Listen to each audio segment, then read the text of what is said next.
Kisah tragis para pembunuh Sayyidina Husain di Karbala. Jikalau saja Rasulullah Shallallahu Alaihi Wasallam masih hidup, tentu beliau sangat sedih melihat cucu kesayangannya wafat dibantai habis-habisan. Imam Ibnu Katsir menjelaskan dalam kitab Bidayah wa Nihayah bahwa yang menghabisi dan memotong kepala Sayyidina Husain dengan tombak yaitu Sinan bin Anas. Setelah kepala Sayyidina Husain terputus, kemudian kepala itu dibawa dan diserahkan kepada Hawali bin Yazid. Selain itu, ketika kepala Sayyidina Husain dibawa kepada Ubaidillah bin Yazid, ia kemudian memainkan kepala Sayyidina Husain dengan ujung tombaknya sampai mengenai gigi dan hidung Sayyidina Husain. Saat terjadinya pembantaian Karbala, dunia seakan berhenti berputar selama 7 hari. Matahari terlihat meratap seperti kain kuning, dan terjadi gerhana matahari di siang hari itu. Tanda-tanda alam lainnya juga muncul. Penampakan langit kala itu berwarna memerah selama 6 bulan. Sungguh peristiwa menyedihkan peristiwa itu. Di antara orang yang terlibat dalam pembantaian Sayyidina Husain adalah Umar bin Sa'ad bin Abi Waqqas. Padahal dia adalah anak dari sahabat Nabi yang bernama Sa'ad bin Abi Waqqas, yang mana beliau salah satu sahabat Nabi yang dijamin masuk surga. Akhir hidup Umar bin Abi Waqqas sangat malang. Dia dipenggal oleh Abu Amr Kasian atas perintah Mu'tar Saqafi. Kepalanya kemudian diberikan kepada Muhammad bin Hanafiyah. Tokoh kedua yang terlibat dalam pembantaian Sayyidina Husain adalah Ubaidillah bin Ziyad.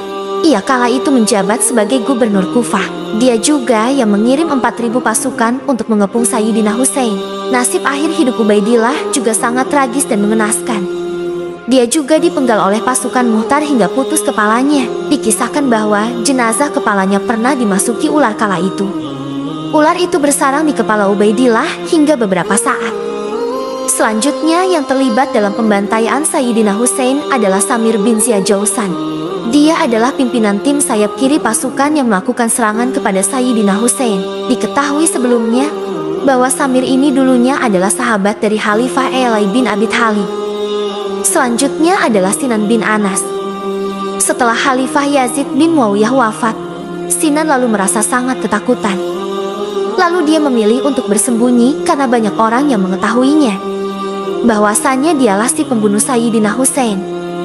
Dikabarkan juga, Sinan bin Anas mati setelah dibunuh oleh pasukan Mu'tar Saqafi ke pemerintahan Gubernur Hajjaj di Kufah. Kemudian, sosok yang terlibat dalam tragedi Karbala selanjutnya adalah Hurmala bin Kahil al-Asadi. Dia dikabarkan yang membunuh putra Sayyidina Husain yang masih berusia 6 bulan yaitu Elai Asgar.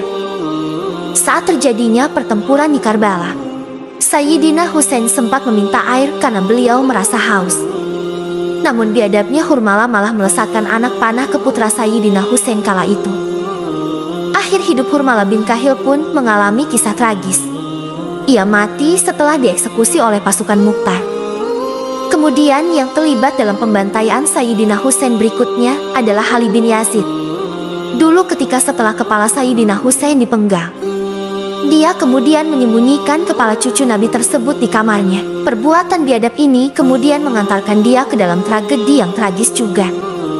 Diketahui, Ali bin Yazid mati setelah dibunuh oleh pasukan Mu'tar Saqafi. Tidak hanya dibunuh, dia juga dibakar oleh pasukan Mu'tar Saqafi di depan rumahnya sendiri. Na'udzubillahi min dzalik. Lihatlah betapa hinanya mereka di dunia.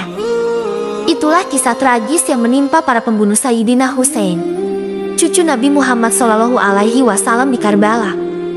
Hidupnya tidak tenang, dirundung kesalahan, dan berakhir dengan kematian yang tragis di akhir hidupnya. Tentu kejadian-kejadian itu baru siksa yang terjadi di dunia saja. Belum lagi nanti ketika mereka sudah di akhirat, mereka akan dimintai pertanggungjawaban atas kezaliman mereka. Api neraka yang membara akan selalu setia menunggu para pendosa, orang-orang zalim dan suka menumpahkan darah orang yang tidak bersalah. Kisah Sayyidina Husain yang terjadi pada tanggal 10 Muharram ini tentu memberikan pelajaran kepada kita agar selalu berada dalam jalan yang benar dan jangan suka menumpahkan darah orang yang tidak berdosa.